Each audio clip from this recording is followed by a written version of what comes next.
Hey, how you going there, peeps? It's Phil here from MTG Kiwi Philosophy here, bringing you a new Brawl deck tech. I hope you enjoy this one. Peace out. I'll catch you on the flip side. You don't live till you're ready to die. You don't live till you're ready to die.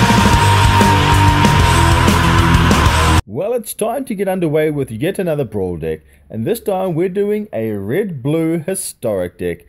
This deck has a theme of an underlined Wizards deck, but mostly it's based around historics and drawing cards. And of course, what historic legend would be no better for this blue-red deck than our commander as Joyra. Joyra is a 4-drop creature which is 3/3, but her ability is one that we're going to try and take heavy advantage of, and that is whenever you cast a historic spell, you can draw a card.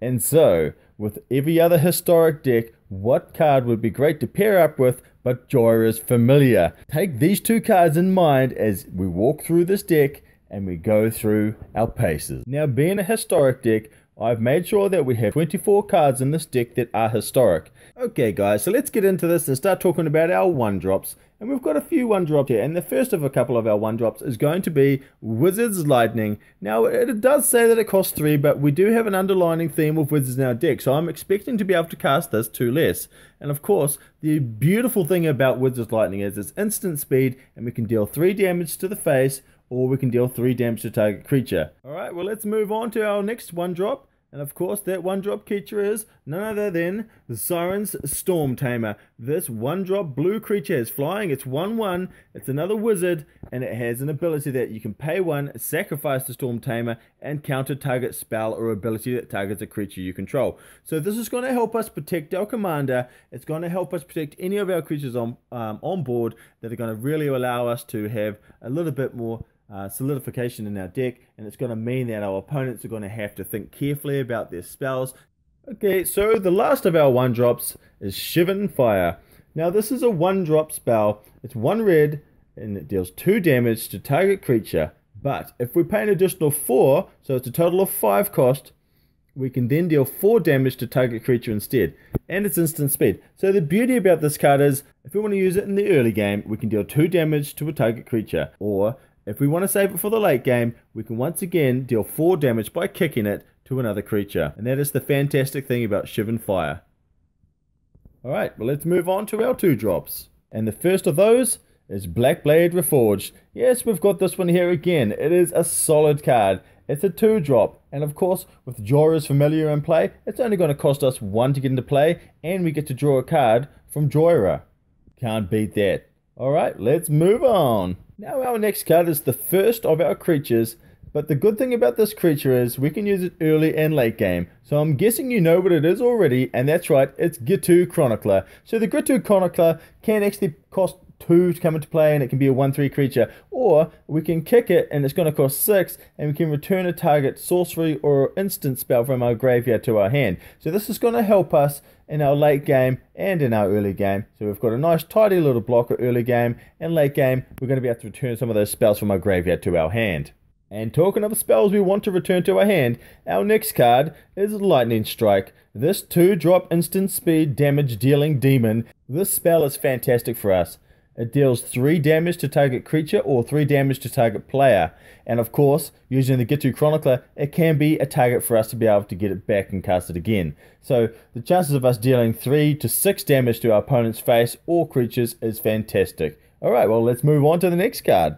And the next card is yet another legend and yet another historic spell, and that is Naban. Now the thing I love about Naban is that he's a 2-drop legend that we can get in, use as a historic spell, draw a card from Joyra, and you know, if we have Joyra's Familiar, he's only a 1-drop, he's only going to cost us 1 blue, and you know, his ability is whenever a wizard enters the battlefield under our control, it causes the ability of the permanent you control to trigger an additional time, which is fantastic. So anything we cast that has an ETB trigger is going to be able to double if it's a wizard, which is fantastic for us. Okay, so let's move on to our next 2-drop spell, and that is Search for Aztekanta.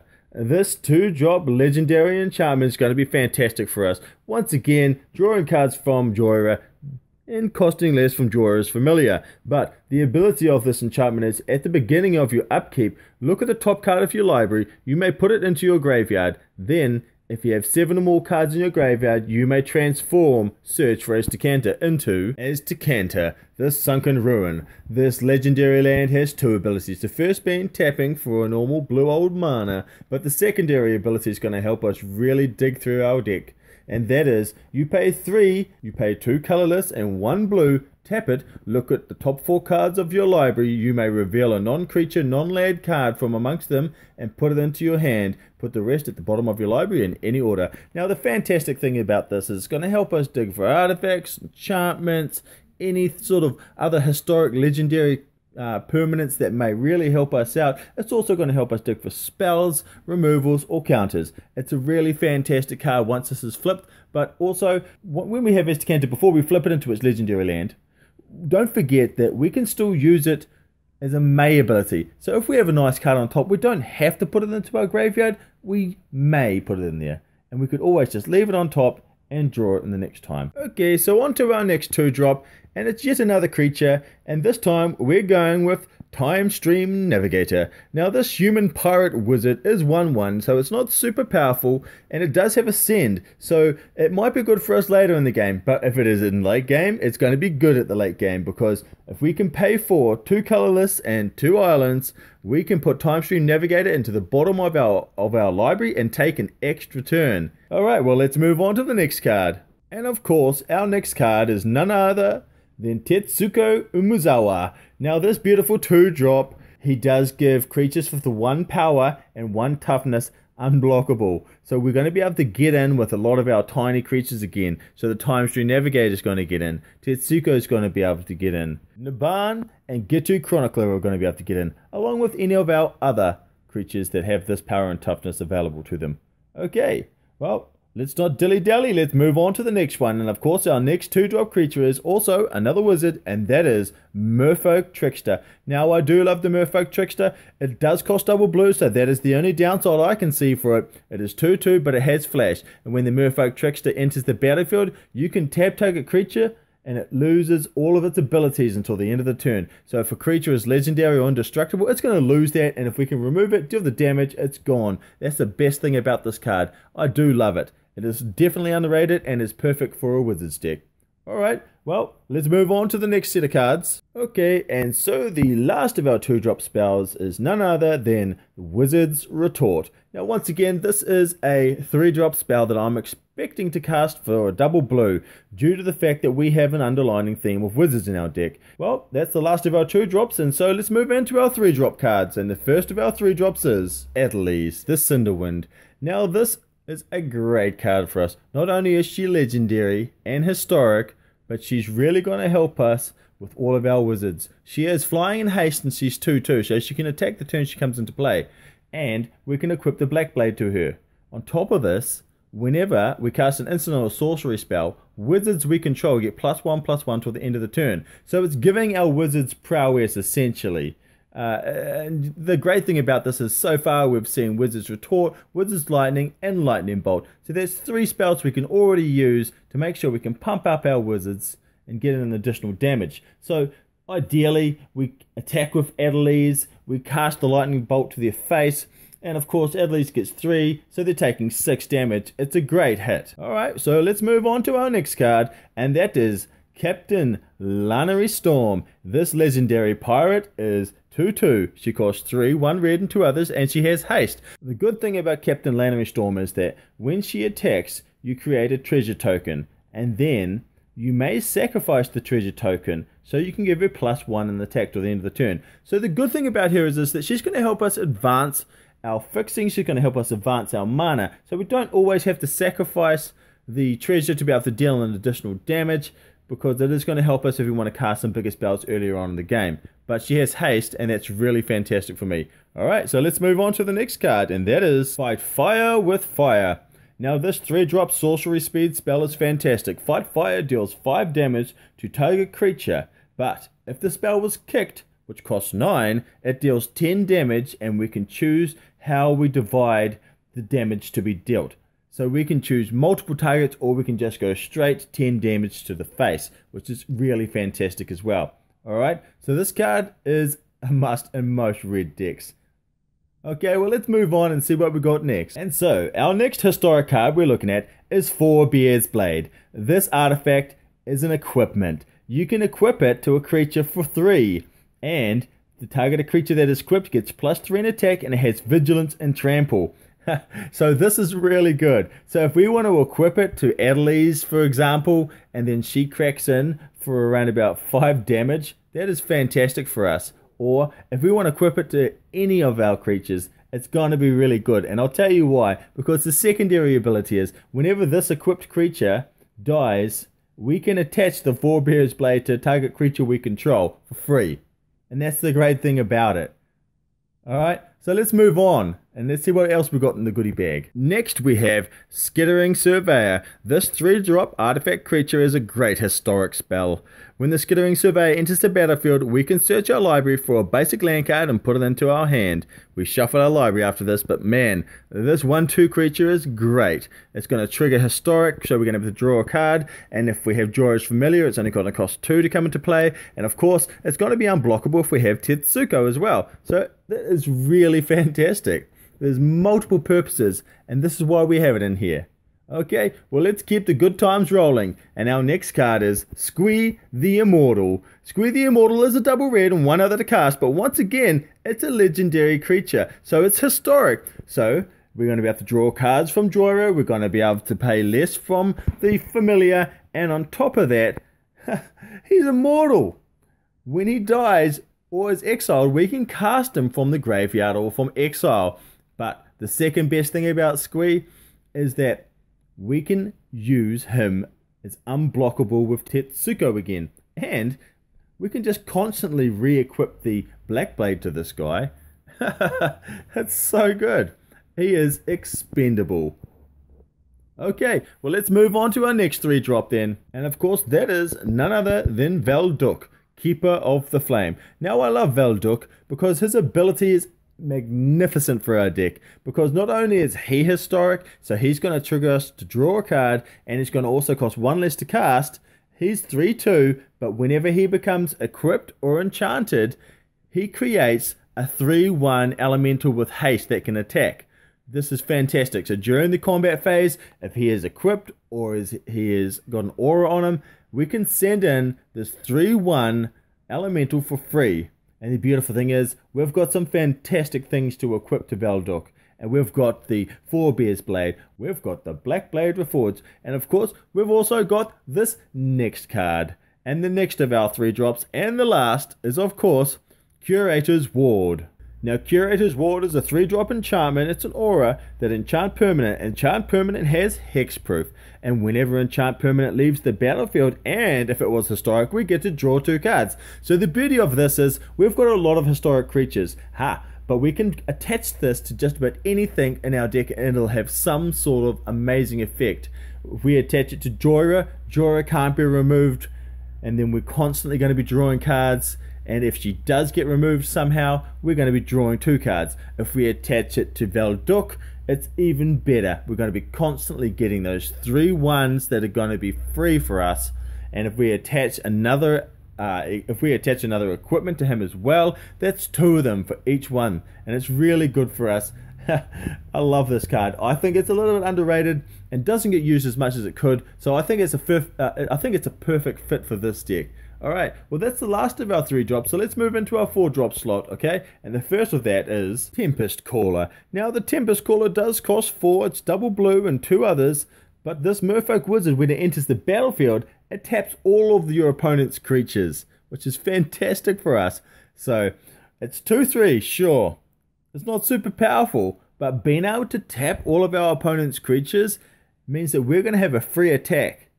We have to be careful of the crackback, but we are going to be able to get in some damage for free for sure. Yeah, it's not legendary and it's not historic, but it does benefit us in another way. And I'll tell you why. Because this historic spell is why. And that is Time of Ice. Now, this saga is awesome. It's going to help us trigger our Jorah and also cost less with our Jorah's Familiar. But the beautiful thing is, its ability is, first time saga triggers, we tap down an opponent's creature, it doesn't untap during its untap phase. Second phase, the opponent's creature doesn't untap in that turn either. And the third phase, of course, we have turn all tapped creatures to their owner's hands.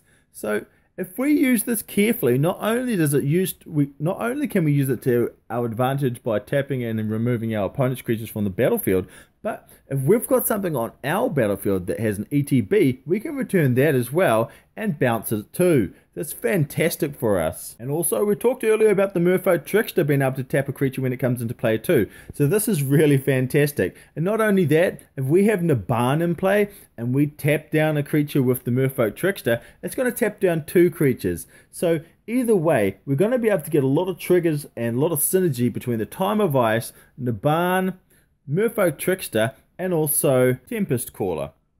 Okay, well, let's move on to our next card. And our next card we've already been mentioning a lot, so we won't go over it too much, and that is Jorah's Familiar. It is in the deck, so we want to make sure we mention it, and we all know what it does. It's 2/2, flying for 4, and historic spells cost 1 less to cast. Okay, so let's move on to our next card then.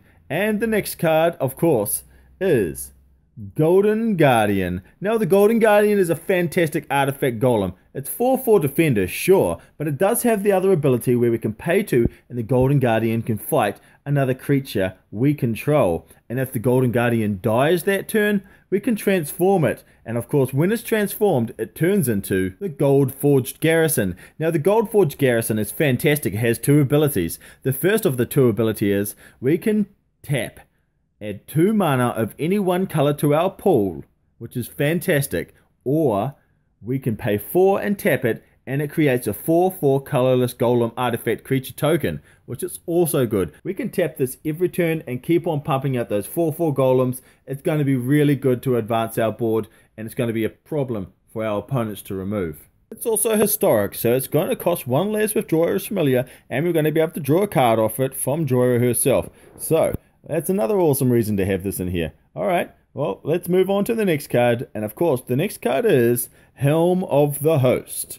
Now, I do love Helm of the Host. It is a little bit expensive and kind of clunky, but I think if you can get it going, it is amazing. And a lot of people just tend to concede if they can't remove it. So the beautiful thing about Helm of the Host is it does cost 4 to cast, so that's fine, but it does cost also 5 to equip. So you really need it in a little bit of a late game. So, you know, if you're getting it early in your hand, it's going to be a dead card in your hand for a little while. But if you can get into play, it's going to start triggering. And the beautiful thing about the Helm of the Host is when it is equipped to a creature during the combat phase of that turn, you can create a copy of the equipped creature, except it's a token and isn't legendary if it's equipped to a legendary creature. So this is the beautiful thing.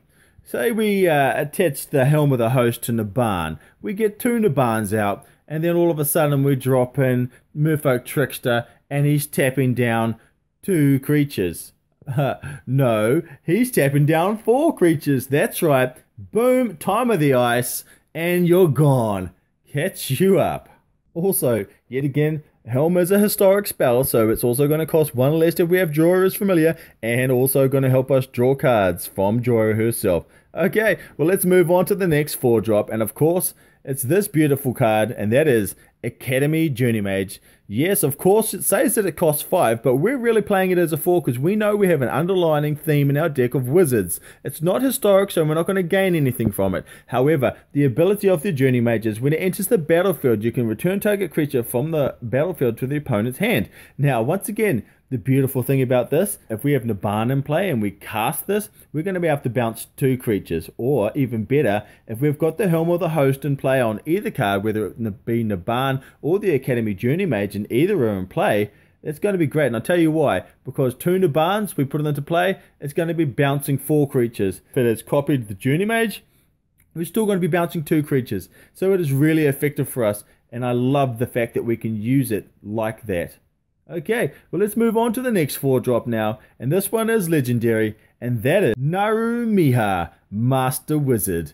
Now, she does cost double blue and 2 others, so that is a little bit risky, but once again, she has flash. So, when Narumiha enters the battlefield, you can copy target instant or sorcery spell you control. You may choose a new target for this copy, okay?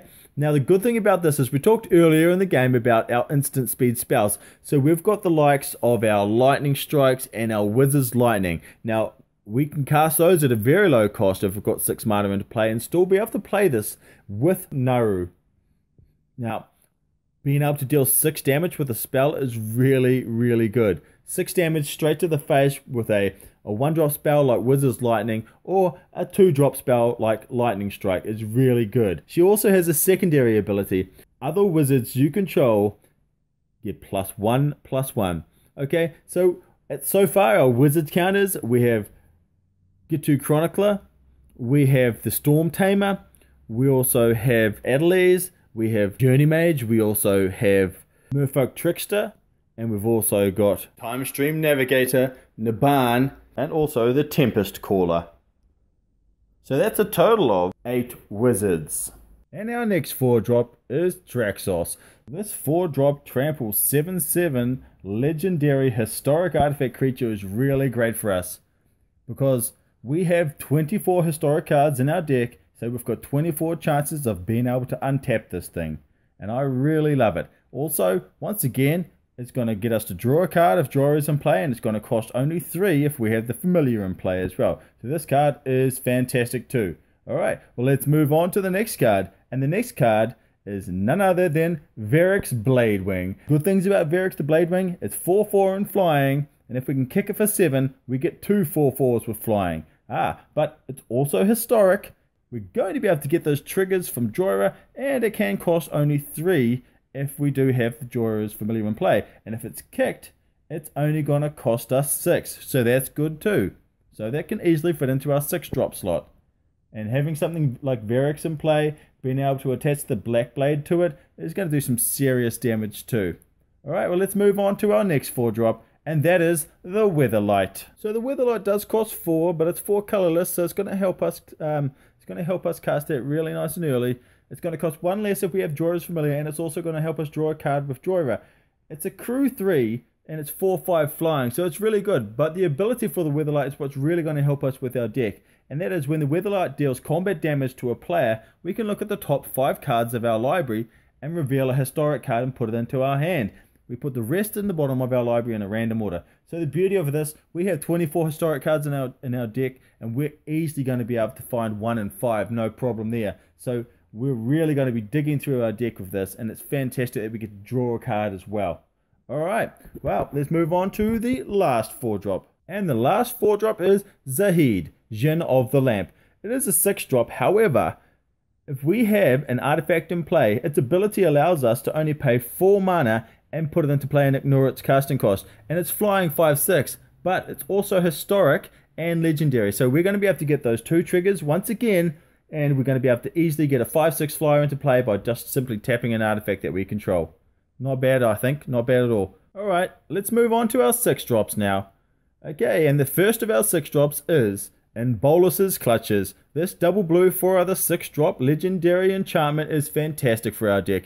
Being able to cast this historic enchantment is really great for us. We're going to get those 2 triggers from the Joyra's familiar and from Joyra, and on top of that, we're going to be able to take control of our opponent's permanent, which is fantastic. So we can gain control of a creature, a saga, even land if we need to. Whatever we want. It's going to be great for us. Alright. Well, let's keep it simple. Let's move on to the next 6-drop, and the next one is Italy, the Primal Storm. This double red and 4 other 6-drop is a legendary dinosaur, which is 6/6. So once again, we're getting those triggers, and its ability is so good for us. Most of the time, this creature is just removed from play as quickly as it can be. Otherwise, your opponent knows you're going to be gaining some serious advantage on the board, because the ability is when Italy attacks, the Primal Storm exiles the top card of each player's library, and you may cast any number of non-land cards exiled this way without paying its mana cost. So it's really fantastic. This is what I love about it. You can flip it over, and your opponent's got a removal card, and you've got a removal card. You can slam both of them down and wipe out their board or weaken the board. But we'll move on anyway to our next 6-drop. And of course, the next card we're looking at is also historic.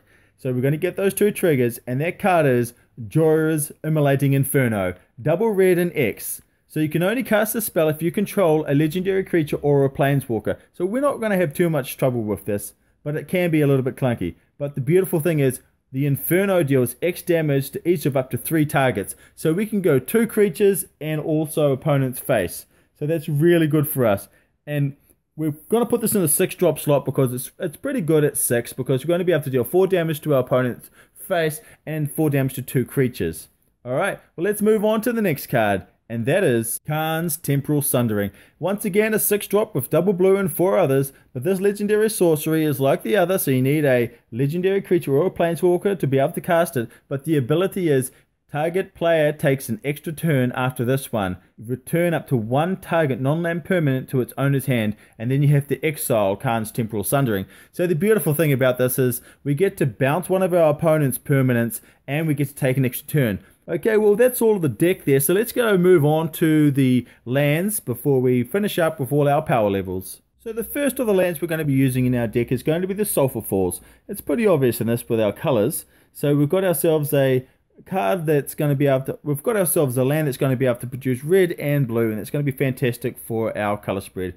The next card we're going to go with is Arch of Erasca. It's a colorless mana, but it does have Ascend, and if we get Ascension, that means we can tap it, pay 5, and we get to draw a card. So that's not such a bad idea either. And the next land we're going to be looking at is Memorial to Genius. Now, Memorial to Genius is pretty damn good. The only downside is it comes into play tapped. It does produce blue mana, but of course we can pay 5 and then sacrifice it and draw 2 cards. So we've got a bit of a divination land on our hands here, and I think that's really important for us. And of course we also want to make sure that we've got a copy of Field of Ruin in here as well, because Field of Ruin is really great to be able to remove all those special lands, all those flip cards that are going to be able to prove to be difficult to remove in the late game, and it's going to help. So the ability is you pay 2, sacrifice Field of Ruin, destroy target non-basic land, and then each player can search for a basic land to put into play. Okay, well that's it for our decks and our lands, so let's move on to our power levels. Okay, so let's look at our curve, and we have 3 1-drops, we have 10 2-drops, we have 8 3-drops, we have 12 4-drops, 1 5-drop, and 4 6-drops. So the curve looks pretty good in our early to mid game, and finishing off with a couple nice bombs at the end. This next chart gives us a more in-depth look at our curve. So if you look at our 1-drops, we have 2 spells and 1 creature in our 1-drops, and then in our 2-drops we have 5 spells, 5 creatures. In our 3-drops, we have 3 spells and 5 creatures. In our 4-drops, we have 3 spells and 9 creatures. In our 5-drops, we have 1 spell. And in our 6-drops, we have 3 spells and 1 creature. And finally, in our pie graph, this gives us an understanding of each of our part of our deck. Every little part has an integral part and the portion it takes up in our deck. So this gives you a better understanding. If you want to alter the deck slightly more, you know what you can take out to add in if you want more creature based or a more spell based deck. Okay, well that's me here, Phil from MTG Kiwi Philosophy. I hope you liked the video. I'm sorry it was a little bit long. I'm going to figure out a way to make them a little bit shorter because they are getting quite long. And here I am talking again. Anyway, share us a like us a share if you like, share, subscribe. You know what I'm like. Do whatever you want. I'll catch you on the flip side. Ciao.